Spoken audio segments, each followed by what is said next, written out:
There'll always be worse if you do it like this. Now, one of the key things that Monty noticed when he was working with horses in the wild is there's only one way for a horse to show leadership over another horse, and that's to move the horse around. So every time I move him, it's putting me as the leader. Now, there we are, that's a good turn. And the point about me being a leader isn't just because I pay the bills or things like that. Obviously, it's important that we're safe. That's why the horse has to respect me to a certain extent. But also, you take quite a lot of the anxiety away if they see you as a reliable leader. So again, I'm going to change direction. I'm going to lead with the shoulder, get well in front and move him round.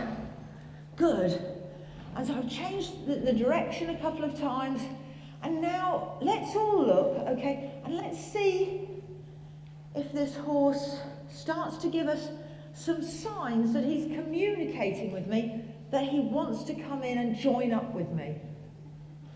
There, can you see? No, there. He's given me his ear. That means I've got his attention, which is good, because if I haven't got his attention, we're not communicating. So that's an important one. We look out for it with the later horses as well.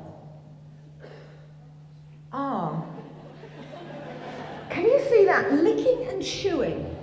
Now that's a very interesting one.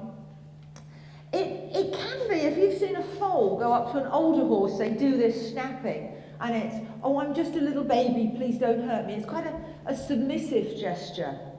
But actually, we mammals, we all do it as a little bit when we're anxious as well. And I've got to go and see the boss. And there's anxiety. And some horses won't do it when they're just thinking things through, when they're processing information.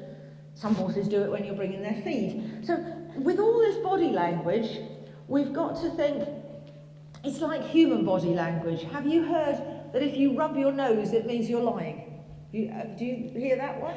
Because it all depends, doesn't it? You might have an itchy nose, so that could be rubbish. So with a horse as well, we have to look at the context and try and read the horse to the best of our knowledge. And I'll try and give you as much information as I can on that as we're going round. Now let's keep watching. He's lowering his head. Now this, Monty talks about this as, if we had a meeting, I'll let you be the chairman. But I like to talk about it as a sign of trust, that the horse is saying that he trusts you and he wants to be given a chance. And the reason I say it like that is because this process is never about getting the horse to submit. I'm not trying to get him to submit to me, I'm trying to communicate with the horse. So in that way as well, I say, if you try this process, never go on for longer than 5 minutes. Not you. As I say, it's not about tiring the horse out, it's communication. It's getting an agreement. He's not very fit, I'm sorry about this. I told you. Oh, and look what's happening now, look. The circle's getting smaller, which means he wants to get closer to me. I'll just keep him, I've just got to think of the right place to invite him in. I'm going to put the line, I'm still looking him in the eye, line in the inside hand, and now I'm dropping my eyes away, and I'm going to walk away. I'm going to wait like that. And if you do this, if you ask the horse in at the right time, some horses will come right up to you. Good boy.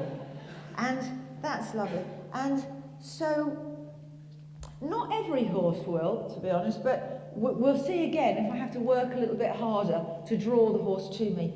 And then, what I want to do now is that the horse instinctively wants to follow me, the follow-up circles. So I haven't trained him to do this. It's just in the horse's nature that they feel that they want to do this if you go through this process. It works in Namibia, it works in Iceland, all over. Okay, that's really nice, that's good. And now I'm going to give a stroke, and now I'm going to go in the other direction as well. So I'm going to go round here, and he should be Oh, Rosie, it is really difficult if people are walking around when I'm trying to get the horses to, especially blondes. I have a terrible... Now, if he loses attention now, it's up to me to get his attention back. And I'm going to do this with eye contact. So I've got to get his attention, and the instant he looks me in the eye, I have to drop my eyes and walk away. So, there you see, that's how it works. So, ladies, you can try this with your husbands. So, I can't guarantee it works. And he's not my husband, so I have to be very careful what I do. And now I'm going to go into the vulnerable areas. Oh no, okay, Sandy didn't like that. Okay, thank you very much, Ian.